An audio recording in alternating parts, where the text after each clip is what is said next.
informed during our conference with her, to 133 countries, and we're preparing to ship.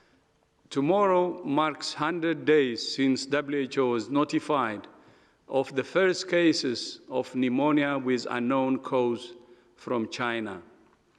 It's incredible to reflect on how dramatically the world has changed in such a short period of time. And what we will be doing in the near future to alleviate suffering. We convened the emergency committee on the 22nd of January, and again a week later, after the first cases of human-to-human transmission were reported outside China, and declared a public health emergency of international concern, our highest level of alarm. At the time, there were 98 cases outside China and no deaths.